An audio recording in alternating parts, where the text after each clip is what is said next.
नमस्कार दोस्तों, आज हम बात करेंगे अकारांत नपुंसकलिंग शब्द फल की। दोस्तों, फल शब्द जो है वो अकारांत क्यों है? अकारांत इसलिए है दोस्तों क्योंकि इसके अंत में मात्रा कौन सी है? एक ही मात्रा है, इसलिए ये अकारांत कहलाएगा। फल शब्द जो है वो नपुंसकलिंग शब्दों में आता है। ये ना पुल्लिंग होता है ना स्त्रीलिंग, इसलिए नपुंसकलिंग शब्दों में प्रयोग किया जाता है। इसलिए हमने इसको नाम दिया अकारांत नपुंसकलिंग शब्द फल। दोस्तों, जो फल शब्द है उसकी प्रथमा और द्वितीय विभक्ति समान होती है, ध्यान रखें। अर्थात प्रथमा के एक वचन में भी फलम होता है और द्वितीय के एक वचन में भी फलम होगा, और बहुवचन में द्विवचन में आप यहाँ रूप देख रहे हैं। इसी तरीके से अर्थात प्रथमा और द्वितीय दोनों एक जैसी रहनी है। बाकी जो इसमें तृतीया से लेकर के सप्तमी तक का जो शब्द रूपों का प्रारूप है वो उसी तरीके से रहना है जैसे पुल्लिंग के अकारांत राम शब्द का था। जैसे रामेण था वैसे ही यहाँ क्या हो जाएगा, ण का अलग नियम है, यहाँ हो जाएगा फलेन। रामेण, रामाभ्याम, रामई। उसी तरीके से फलेन, फलाभ्याम, फलई। रामाय, रामाभ्याम, रामेभ्य, फलाय, फलाभ्याम, फलेभ्य।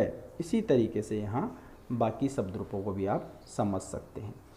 दोस्तों, फिर हम बात करें इसके संबोधन की, तो संबोधन का जैसा कि सभी में एक वचन वाला रूप बदलता है, द्वितीय और बहुवचन का रूप वही होता है जो प्रथमा का होता है ना। तो यहाँ ये चीज़ें आप समान रूप से देख सकते हैं। अब हम कुछ और जो अकारांत शब्द रूप हैं नपुंसकलिंग के, उनकी यहाँ चर्चा।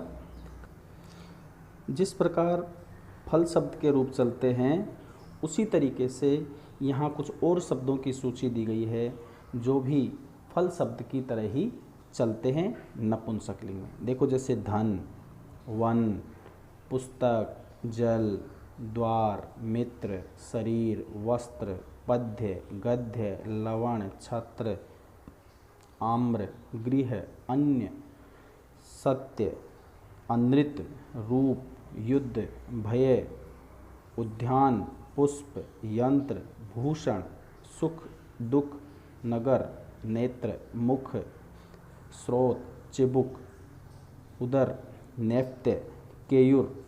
ये कुछ शब्दों की सूची यहाँ आपको दी गई है दोस्तों। इन सब के रूप भी फल शब्द की तरह ही चलते हैं। जैसे हम इसमें से किसी एक शब्द को लेते हैं जिसके रूप हम उसी तरीके से चलाने का प्रयास करते हैं। जैसे हमने यहाँ से लिया नेत्र शब्द, तो नेत्र का रूप कैसे चलेगा? नेत्रम, जैसे फलम वैसे नेत्रम, नेत्रे जैसे फले, और नेत्राणि जैसे फलानी, नेत्राणि। नेत्रम, नेत्रे, नेत्राणि। द्वितीय में भी रूप चलेगा, तृतीय से हो जाएगा नेत्रेण, जैसे राम की तरह चलेगा। तो ध्यान रखें, जैसे फल शब्द का रूप चलना है दोस्तों, उसी तरीके से आपको यहाँ इन बाकी शब्दों को भी उसी तरीके से चलाना है। यहाँ कुछ शब्दों की सूची दी गई है, इसके अलावा भी और बहुत से शब्द हैं जिनके रूप भी फल शब्द की तरह चलेंगे, क्योंकि आप देख रहे हैं इन सबके अंत में एक ही मात्रा है और ये शब्द सभी जो है नपुंसकलिंग में प्रयोग किए जाते हैं। इसलिए इनके रूप अकारांत नपुंसकलिंग शब्द फल की तरह चलेंगे। धन्यवाद दोस्तों।